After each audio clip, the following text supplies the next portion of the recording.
السلام عليكم. شراكم ان شاء الله كامل تكونوا لاباس. راني جيتكم بالفيديو المنتظر اللي كامل كنتوا تستناو فيه، اللي هما لي برودوي اللي قلت لكم ملاح للذبان.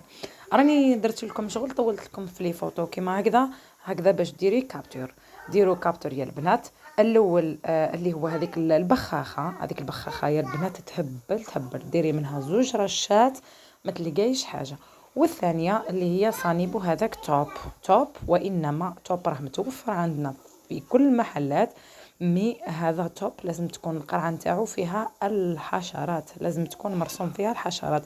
لاحظوا هذيك الفوتو مليح. يعني راح تفهموا باللي راه مختلف على اللي مارفين نجيبوه من قبل. هذا رسموا فيه حشرات. كما راكم تشوفوا انا راح نعطي لكم الطريقه كيف نديروه. نسيقوه عادي، نسيقو، نبدو ندزو الماء بالباليه، نعاودو بالفروطوار، نزيدو بالنشافه كما راكم تشوفوا، ومن بعد نروحو نبخو هذاك صانيبو عادي. ديروش في الماء، لازم تبخوا به وتنشفوا كما راكم تشوفوا، كما راني نوضح معكم. تبخي به وتنشفي، وريحته يا البنات تهبل. يعني هو راه فيه بزاف انواع.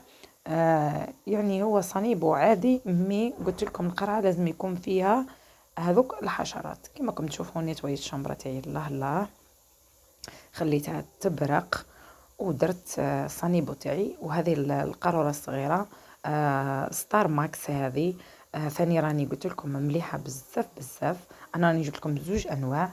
ديروا كابتور وشريوهم يا البنات وخليوا لي دعوه الخير. دوكا احنا رانا مجمولين عند الوالده، راح نروح ندير الشخشوخه. يعني هاد الشخشوخه راهي معروفه عند الناس بريكه بزاف. شوفوا قشره تاع البصل طاحت لي في لاكوكوط. حطيت اللحم تاعي، انا غنديرها باللحم الاحمر هكذا باش تجيني بنينه بزاف. يعني واللي ما عندوش ماشي شرط. زدنا الفلفل الاحمر،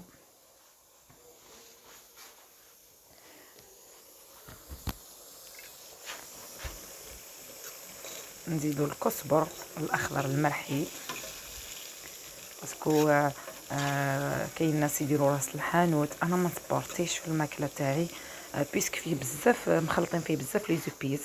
هنايا زدت الملح. من ذاك تكون عندك مثلا حبه حلاوه، تكون عندك كرويه، هذوما الامورات انتي تخدمي بيهم وتزيدي تروحي ديري هذاك راس الحانوت، وهما اصلا راهم مخلطين فيه هذو الحوايج. على هذيك ما نخدمش به بزاف. هنايا كما راكم تشوفوا هذو هما لي زيبيس اللي حطيتهم: الفلفل الاحمر، الكزبر، الفلفل، عفوا الملح. انا دائما نقول لكم بلي هذو هما لي زيبيس اللي دائما انا نداوي بيهم، ما نفوت لا هكا ولا هكا.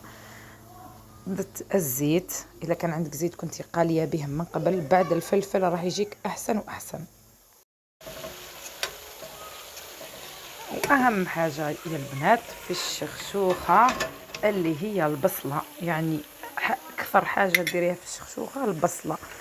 انا هنا راني رحيت 2 حبات كبار بزاف تاع البصله، مع حبه تاع طماطم اللي تكون طايبه، ما تكونش هذيك اللي تجي مكشوطه تاع السلطه، مع سنينات تاع الثوم رحيتهم بلا شوار، وزدت لهم طماطم مصبره. انا قلت لكم هنا راني درت كونتيتي كبيره باسكو كانوا خواتاتي والعائله بزاف. يعني كثرنا. ندخلوا هذاك اللحم في هذيك الدوابيه ونخليوه كما انا راني درتو في الليل، والغدوه من ذاك طيبناها تجي فيها بنه عالميه. هنا انا راح ندير فيها جريوات والبطاطا. كل واحد كيفاه يدير، كاين ناس يديروا الكابويا، كل واحد واش يدير. المهم هنايا زدنا جينا نخدموا العجين تاعنا اللي هو سميد والماء والملح وفقط. هنا انا راني كبيت كميه قليله من الماء وخليت المرقه تاعي تغلي بيا. وهنايا رانا كورنا العجين تاعنا ورانا نخبزو فيه. وهنايا الحراير راهم يفتوا خيات، يا ربي يحفظهم ان شاء الله ويطول في عمرهم ويديم لمتنا. هنا المرقه تاعي راهي طابت، عفوا اللحم تاعي راهو طاب، رحت هذيك الخضره تكمل الطيب. والشخشوخه تاعنا هنايا رانا وجدناها. كما راكم تشوفوا حطينا باش نتغداو. راني حطيت الشخشوخه وحدها، زدت حطيت فوق هذيك الخضره باسكو الشخشوخه تحب المرقه بزاف. يعني انا راح نحط الشخشوغه وحده ونحط المرقه بجهه، وكي نحطو نصبو المرقه. هنا رانا درنا شوات هي البنات ماهيش يعني دقرزه، بيسك انواع الشخشوخه يختلفوا بزاف. حنا رانا درنا هذيك اللي تجي رقيقه. وهنايا بعد ما تغدينا وخلصنا زدنا درنا فيها قهوه الله الله. درنا المقروض كما راكم تشوفوا يذوب في اليد قبل الفم، ودرنا الطمينه نتاع الروينه نتاع القمح، وكما راكم تشوفوا قهوه تاع العشيه. ومن هنا وصلنا نهايه الفيديو. دمتم في رعايه الله وحفظه.